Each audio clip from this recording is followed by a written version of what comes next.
Hi friends, ಎಲ್ರಿಗೂ ನಮಸ್ಕಾರ. Welcome back to my YouTube channel Uma Chand lifestyle. ಇವತ್ತಿನ ವಿಡಿಯೋದಲ್ಲಿ ಲೈನಿಂಗ್ ಬ್ಲೌಸ್ನ ಯಾವ ರೀತಿ ಸ್ಟಿಚ್ ಮಾಡೋದಂತ ತಿಳಿಸ್ಕೊಡ್ತಾ ಇದ್ದೀನಿ. ಇದು ಪೂರ್ತಿಯಾಗಿ ನಾನು ಒಂದೇ ವಿಡಿಯೋದಲ್ಲಿ ಅಪ್ಲೋಡ್ ಮಾಡಲ್ಲ. ಫಸ್ಟ್ ಫ್ರಂಟ್ ಪಾರ್ಟ್ನ ಒಂದು ವಿಡಿಯೋದಲ್ಲಿ ಅಪ್ಲೋಡ್ ಮಾಡ್ತೀನಿ. ನೆಕ್ಸ್ಟ್ ಬ್ಯಾಕ್ ಪಾರ್ಟ್ ರೆಡಿ ಮಾಡೋದು ಮತ್ತು ತೋಳನ್ನ ರೆಡಿ ಮಾಡೋದು ಒಂದು ಪಾರ್ಟಲ್ಲಿ ಅಪ್ಲೋಡ್ ಮಾಡ್ತೀನಿ. 2 ವಿಡಿಯೋಸ್ನ ನಾನು ಅಪ್ಲೋಡ್ ಮಾಡ್ತೀನಿ. ತುಂಬ ಲಾಂಗ್ ವಿಡಿಯೋ ಆಕೈತಿ, ಹಂಗಾಗಿ ಕ್ಲಿಯರಾಗಿ ಸ್ಲೋ ಆಗಿ ತಿಳಿಸ್ಕೊಡ್ಬೇಕಂತೇಳಿ 2 ವಿಡಿಯೋ ಮಾಡಕತ್ತೀನಿ. ಹಿಂದಿನ ವಿಡಿಯೋದಲ್ಲಿ ಕಟಿಂಗ್ನ ನಾನು ತಿಳಿಸ್ಕೊಟ್ಟಿದ್ದೆ, ಲೈನಿಂಗ್ ಬ್ಲೌಸ್ ಕಟಿಂಗ್ನ ಯಾವ ರೀತಿ ಮಾಡೋದು ಅಂತೇಳಿ. ಅದರದ್ದು ಸ್ಟಿಚಿಂಗ್ ತಿಳಿಸ್ಕೊಡ್ರಿ ಅಂತೇಳಿ ಹೇಳಿದ್ದೀರ. ಹಾಗಾಗಿ ಫಸ್ಟ್ ಫ್ರಂಟ್ ಪಾರ್ಟ್ ಎಲ್ಲ ಕೂಕ್ ಪಟ್ಟಿ ಕಾಜಾ ಪಟ್ಟಿ ತನ್ನ ಮುಗಿಸಿ ಒಂದು ವಿಡಿಯೋ ಅಪ್ಲೋಡ್ ಮಾಡ್ತೀನಿ. ನೆಕ್ಸ್ಟ್ ಮುಂದಿನ ವಿಡಿಯೋದಲ್ಲಿ ಅದರ ನೆಕ್ಸ್ಟ್ ಪಾರ್ಟ್ನ ಅಪ್ಲೋಡ್ ಮಾಡ್ತೀನಿ. 2 ಪಾರ್ಟ್ ಮಾಡ್ತೀನಿ. ಹಾಗಾಗಿ 2 ವಿಡಿಯೋನ ಸ್ಕಿಪ್ ಮಾಡಿಬಿಡ್ರಿ. ನೀಟಾಗಿ ತಿಳಿಸ್ಕೊಡ್ತೀನಿ ಸ್ಲೋ ಆಗಿ. ಬಿಗಿನರ್ಸಿಗೆ ತುಂಬ ಹೆಲ್ಪ್ ಆಕೈತಿ ಕಲ್ಕೊಳ್ಳೋಕೆ. ಬರ್ರಿ ವಿಡಿಯೋನ ಸ್ಟಾರ್ಟ್ ಮಾಡೋಣ. ಇದ್ರದ್ದು ಆಲ್ರೆಡಿ ಕಟಿಂಗ್ ವಿಡಿಯೋನ ನಾನು ಅಪ್ಲೋಡ್ ಮಾಡಿದ್ದೀನಿ. ಯಾರ್ಯಾರು ಆ ವಿಡಿಯೋನ ನೋಡಿಲ್ಲ ಅದನ್ನು ನೋಡಿ ಈ ವಿಡಿಯೋನ ನೋಡಿರಿ. ಫಸ್ಟ್ ನೋಡ್ರಿ, ಇವಾಗ ಫ್ರಂಟ್ ಪಾರ್ಟ್ ನಾವು 2 ಸೈಡನ್ನು ರೆಡಿ ಮಾಡ್ಕೋಬೇಕು. ನೋಡಿರಿ, ನಾನು ಇಲ್ಲಿ ಫ್ರಂಟ್ ಪಾರ್ಟ್ನ ನಾವು ಸ್ಟಿಚ್ ಮಾಡುವಾಗ ಏನೇನು ಮಿಸ್ಟೇಕ್ ಮಾಡ್ತೀವಿ ಅಂತೇಳಿ ಫಸ್ಟ್ ತಿಳಿಸ್ಕೊಡ್ತೀನಿ. ನೋಡಿರಿ, ಇದೇ ರೀತಿನೇ ಇಟ್ಕೋಬೇಕು ನಾವು. ಫಸ್ಟ್ ನೋಡಿರಿ, ರೆಡಿ ಮಾಡ್ಕೋಬೇಕು ಅಂತಂದ್ರೆ ನಾವು ಸ್ಟಿಚ್ ಮಾಡ್ಕೋಬೇಕಂದ್ರೆ ಎರಡನ್ನೂ ಇದೇ ರೀತಿನೇ ಆಪೋಸಿಟ್ ಸೈಡ್ ಇಟ್ಕೊಂಡೇ ನಾವು ಫ್ರಂಟ್ ಪಾರ್ಟ್ನ ರೆಡಿ ಮಾಡ್ಕೋಬೇಕು. ಇಲ್ಲಾಂದ್ರೆ ಒಂದೊಂದು ಸಾರಿ ಏನಾಗ್ತಿರ್ತೈತಿ ಅಂದ್ರೆ ಒಬ್ಬೊಬ್ಬರು ಮಿಸ್ಟೇಕ್ ಮಾಡ್ತಿರ್ತೀರಿ. ಏನು ಮಿಸ್ಟೇಕ್ ಮಾಡ್ತೀರಿ ಅಂತ ತಿಳಿಸ್ಕೊಡ್ತೀನಿ. ನೋಡಿರಿ, ಈ ಒಂದು ಪಾರ್ಟ್ ಈಗ ರೈಟ್ ಸೈಡ್ ಇರೋ ಪಾರ್ಟ್ ಈ ಥರ ಇಟ್ಕೊಂಡು ನಾವು ಫಸ್ಟು ಹೊಲಿಗೆನ ಹಾಕ್ಕೊತೀವಲ್ಲ, ಇದು ಒಂದು ಪಾರ್ಟ್ ಬರ್ತೈತಿ. ಮತ್ತು ನೆಕ್ಸ್ಟ್ ಇದೇ ಪೀಸ್ನ ನಾವು ಏನು ಮಾಡ್ಬಿಡ್ತೀವಿ, ನಮ್ಗೆ ಗೊತ್ತಿಲ್ಲದಂಗೆ ಇದನ್ನು ಸಹ ಇದೇ ರೀತಿನೇ ಅಂದ್ರೆ ನೋಡಿರಿ, ಇವು ಎರಡನ್ನೂ ಇದೇ ರೀತಿನೇ ಇಟ್ಕೊಂಡು ನಾವು ಏನು ಮಾಡ್ಬಿಡ್ತೀವಿ ಅಂದ್ರೆ ಸ್ಟಿಚ್ ಮಾಡ್ಬಿಡ್ತೀವಿ. ಸ್ಟಿಚ್ ಮಾಡಿದ್ರೆ ಏನಾಕತಿ, 2 ಶೇಪು ಏನು ಮಾಡ್ತಾವೆ, 2 ಪಾರ್ಟನ್ನು ಒಂದೇ ಸೈಡ ಬರ್ತಾವೆ. ಸ್ಟಿಚ್ ಮಾಡುವಾಗ ಇನ್ನೊಂದು ಸೈಡ್ಗೆ 1 ಪಾರ್ಟ್ ಬರ್ತಿರಲ್ಲ, 2 ಒಂದೇ ಪಾರ್ಟ್ಗೆ ಆಗಿರ್ತಾವೆ. ಅದಕ್ಕೆ ನಾವು ಏನು ಮಾಡ್ಬೇಕಂತಂದ್ರೆ ಅಂದರೆ ಈ ಥರ ಆಲ್ಮೋಸ್ಟ್ ಕನ್ಫ್ಯೂಸ್ ಆಗೋದು ಯಾವುದು, ಬಿಗಿನರ್ಸ್ ಸ್ಟಿಚ್ ಮಾಡ್ತಿರ್ತಿರಲ್ಲ ಅವ್ರಿಗೆ ಹಾಕಿರ್ತೈತಿ. ಹಾಗಾಗಿ ಇವೆರಡನ್ನೂ ಇದೇ ರೀತಿನೇ ಆಪೋಸಿಟ್ ಸೈಡ್ ಇಟ್ಕೊಂಡನ ನೀವು ಕಟಿಂಗ್ನ ಮಾಡ್ಕೊರಿ. ಹಂಗಾದ್ರೆ ನಿಮ್ಗೆ ಕನ್ಫ್ಯೂಷನ್ ಆಗಂಗಿಲ್ಲ. ನೆಕ್ಸ್ಟ್ ನೋಡಿರಿ, ಇವಾಗ ಇಲ್ಲಿಂದ ಇಲ್ಲಿಗೆ ಒಂದು ಹೊಲಿಗೆನ ಹಾಕೋರಿ. ನಾನು ಸ್ಟಾರ್ ಥರ ನೆಕ್ ತೆಗ್ದಿದ್ದೀನಿ ಫ್ರಂಟ್ ಪಾರ್ಟ್ನ.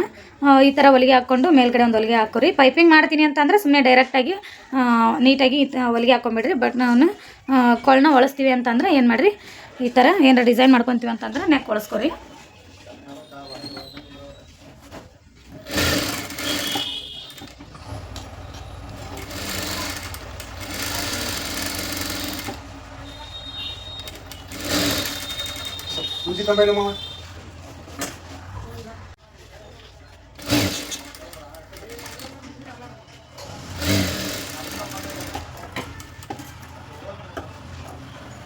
ನೋಡ್ರಿ, ಇವಾಗ ಕಟಿಂಗ್ ಮಾಡ್ಕೊರಿದನ ಎಕ್ಸ್ಟ್ರಾ ಬಟ್ಟೆನ.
ನೋಡ್ರಿ,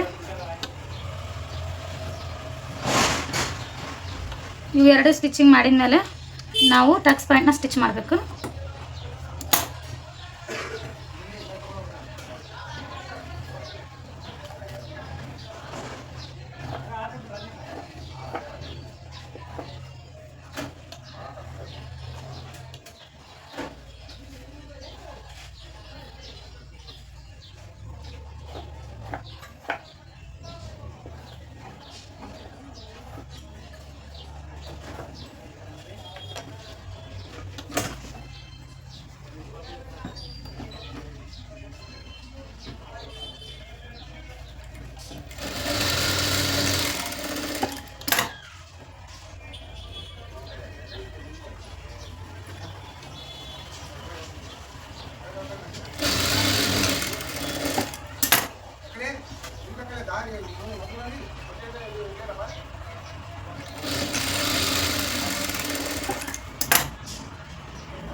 ನೋಡ್ರಿ ನೆಕ್ಸ್ಟ್ ಇವಾಗ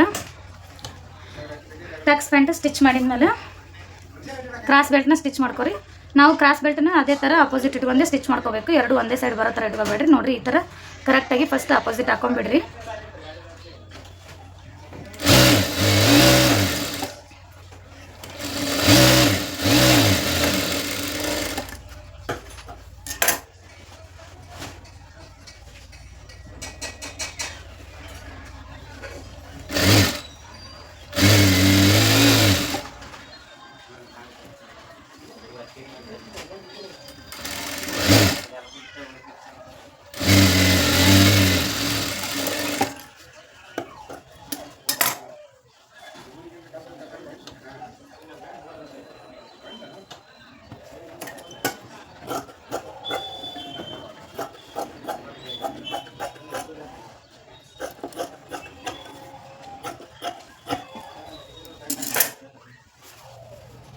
ನೆಕ್ಸ್ಟ್ ಇವಾಗ ನೋಡಿರಿ ಫಸ್ಟ್ ಈ ಹೊಲಿಗೆ ನಮ್ಗೆ ಒಳಗಡೆ ಹೋಗ್ಬೇಕು. ಆ ರೀತಿ ನಾವು ಸ್ಟಿಚ್ ಮಾಡ್ಕೋಬೇಕು. ಈ ರೀತಿ ಇಟ್ಕೊಂಡು ಫಸ್ಟ್ ಸ್ಟ್ರೇಟಾಗಿ ಲೈನ್ ಹಾಕೋರಂದು ನೋಡಿರಿ. ಇಲ್ಲಿ ನಾವು ಈ ಥರ ಬಟ್ಟೆನ ಫೋಲ್ಡ್ ಮಾಡಿರಿ ಈ ಟಕ್ಸ್ ಪಾಯಿಂಟ್ನ ಈ ಥರ ನೀಟಾಗಿ ಇಟ್ಕೊಂಡು ಹೊಲಿಗೆ ಹಾಕೋರಿ.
ನೆಕ್ಸ್ಟ್ ನೋಡ್ರಿ ಇವೆರಡು ಸ್ಟ್ರೇಟ್ ಅದಾವನಿಲ್ಲ ಅಂತೇಳಿ ಫಸ್ಟ್ ನೋಡ್ಕೋಬೇಕು. ಹೆಚ್ಚು ಕಡಿಮೆ ಇರಬಾರ್ದು ಇವು.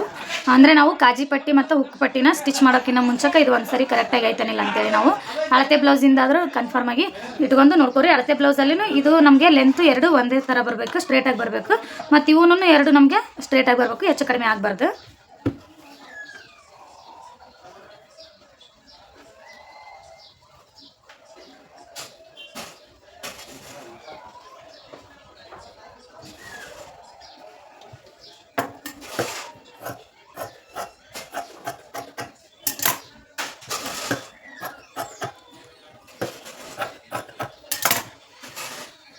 ನೆಕ್ಸ್ಟ್ ನೋಡ್ರಿ ಫಸ್ಟ್ ನಾವು ಹುಕ್ ಪಟ್ಟಿ ಮಾಡ್ಕೊಳ್ಳೋಣ. ಹುಕ್ ಪಟ್ಟಿಗೆ ನಾವು ಆಪೋಸಿಟ್ ಸೈಡ್ ಈ ರೀತಿ ಫೋಲ್ಡ್ ಮಾಡಿರಿ. ಅಂದರೆ ನಾವು ಬ್ಯಾಕ್ ಸೈಡ್ ಫಸ್ಟ್ ಬಟ್ಟೆನ ಅಟ್ಯಾಚ್ ಮಾಡಿ ಮತ್ತು ಮೇಲ್ಗಡೆ ನಾವು ಫೋಲ್ಡ್ ಮಾಡ್ಕೋಬೇಕು.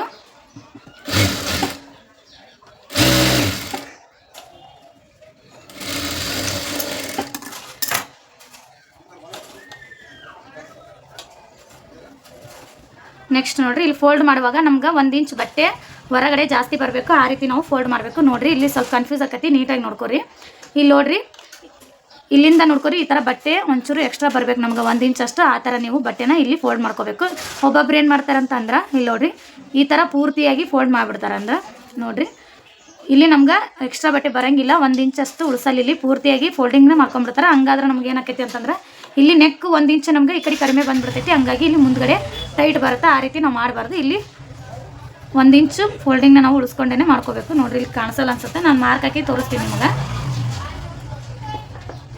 ನೋಡಿರಿ ಇಲ್ಲಿಂದ ಐತಲ್ಲ ಈ ಬಟ್ಟೆ ಎಕ್ಸ್ಟ್ರಾ ಬಂದೈತೆ ನೋಡಿರಿ 1 ಇಂಚ್ ಅಷ್ಟು. ಈ ಥರ ಬಟ್ಟೆ ಉಳಿಸ್ಕೊಂಡೆ ನೀವು ಸ್ಟಿಚ್ನ ಮಾಡ್ಕೋಬೇಕು.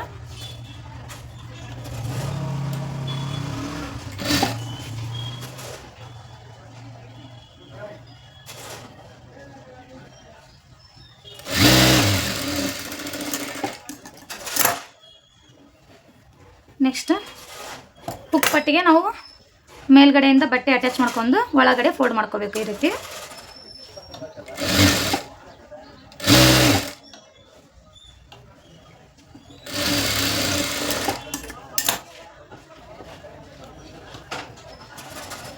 ನೋಡ್ರಿ ನಾವು ಇಲ್ಲಿ ಬಟ್ಟೆನ ಪೂರ್ತಿಯಾಗಿ ಫೋಲ್ಡ್ ಮಾಡ್ಕೋಬೇಕು. ಇದನ್ನೇ ನಾವು ಈ ಸೈಡ್ 1 ಇಂಚ್ ಎಕ್ಸ್ಟ್ರಾ ಬಿಟ್ಕೊಂಡಿರ್ತೀವಲ್ಲ ಯಾವ ಥರ ಬಿಟ್ಕೋಬಾರ್ದು. ಇಲ್ಲಿ ನೋಡ್ರಿ ಈ ಥರ ಎಕ್ಸ್ಟ್ರಾ ಹೆಂಗೆ ಪಟ್ಟಿ ಬಂದೈತಿ ಆ ರೀತಿ ಇದು ಹುಕ್ ಪಟ್ಟಿ ಕಾಜಾ ಪಟ್ಟಿ ಸೈಡ್ ನಾವು 1 ಇಂಚ್ ಎಕ್ಸ್ಟ್ರಾ ಆಗೋ ಥರ ನಾವು ಪಟ್ಟಿನ ಮಾಡ್ಕೋಬೇಕು. ಇದನ್ನು ಇಲ್ಲ ನಾವು ಅಷ್ಟು ನಾವು ಒಳಗಡೆ ಬಟ್ಟೆನ ಫೋಲ್ಡ್ ಮಾಡ್ಕೋಬೇಕು. ನೋಡಿರಿ ಈ ರೀತಿ ಪೂರ್ತಿಯಾಗಿ ಬಟ್ಟೆ ಒಳಗಡೆ ಬರಬೇಕು. ಆ ರೀತಿ ಹುಕ್ ಪಟ್ಟಿ ಕಡೆ ನಾವು ಫೋಲ್ಡ್ನ ಮಾಡಬೇಕು. ಕನ್ಫ್ಯೂಸ್ ಆಯಿತು ಅಂತಂದ್ರೆ ಕಮೆಂಟ್ ಮಾಡಿರಿ. ನಾನು ನೆಕ್ಸ್ಟ್ ಕ್ಲಿಯರಾಗಿ ಕಾಜಿ ಪಟ್ಟಿದು ಒಂದೇ ವಿಡಿಯೋ ನಿಮಗೆ ಅಪ್ಲೋಡ್ ಮಾಡ್ತೀನಿ.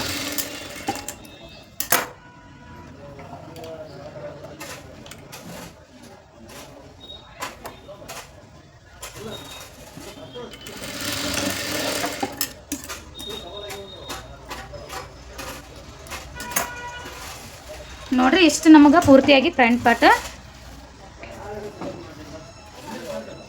ಇಲ್ಲಿ ನಾವು ನೋಡ್ರಿ ಬಟ್ಟೆನ ಈ ರೀತಿ ನಾವು ಹುಕ್ ಹಾಕಿದಾಗ ಈ ರೀತಿ ನಮ್ಗೆ 1 ಇಂಚ್ ಮೇಲ್ಗಡೆ ಎಕ್ಸ್ಟ್ರಾ ಬರಬೇಕು. ಈ ಥರ ನಮ್ಗೆ ಸ್ಟಿಚಿಂಗ್ ಬರಬೇಕು. ನಾವು ಇಲ್ಲಿ ನೋಡ್ರಿ ಇನ್ನಷ್ಟು ಏನಾದರೂ ನಾವು ಈ ರೀತಿ 1 ಇಂಚ್ ಅಷ್ಟು ಹಿಂಗೆ ಫೋಲ್ಡ್ ಮಾಡ್ಕೊಂಡ್ಬಿಟ್ವಿ ಅಂತಂದ್ರೆ ಇಲ್ಲಿ ನೋಡ್ರಿ ಈ ಥರ ನಾವು ಹುಕ್ ಹಾಕಿದಾಗ ಏನಾಕೈತಿ ಅಂತಂದ್ರೆ ಇಲ್ಲಿ ನೆಕ್ ನೋಡ್ರಿ ಕಡಿಮೆ ಬಂತಲ್ಲ, ಇಲ್ಲಿ ಟೈಟಾಗಿ ಬರ್ತಿರ್ತೈತಿ ನಾವು ಸ್ಟಿಚ್ ಮಾಡಿದ್ಮೇಲೆ. ಅದಕ್ಕಾಗಿ ಈ ಪಟ್ಟಿನ ನಾವು 1 ಇಂಚು ಎಕ್ಸ್ಟ್ರಾ ಬಿಟ್ಕೋಬೇಕು. ನೆಕ್ಸ್ಟ್ ಮುಂದಿನ ವಿಡಿಯೋದಲ್ಲಿ ಬ್ಯಾಕ್ ಪಾರ್ಟ್ ಮತ್ತು ತೋ ಸ್ಟಿಚಿಂಗ್ನ ತಿಳಿಸ್ಕೊಡ್ತೀನಿ. ವಿಡಿಯೋ ಇಷ್ಟ ಆಯ್ತು ಅಂತಂದರೆ ದಯವಿಟ್ಟು ನನ್ನ ಚಾನಲ್ನ ಸಬ್ಸ್ಕ್ರೈಬ್ ಮಾಡ್ಕೊಳ್ಳಿ ಮತ್ತು ಪಕ್ಕದಲ್ಲಿರೋ ಬೆಲ್ ಐಕನ್ ಕ್ಲಿಕ್ ಮಾಡಿರಿ. ಮತ್ತೆ ಸಿಗ್ತೀನಿ ನಿಮಗೆ ಮುಂದಿನ ವಿಡಿಯೋದಲ್ಲಿ. Thank you for watching.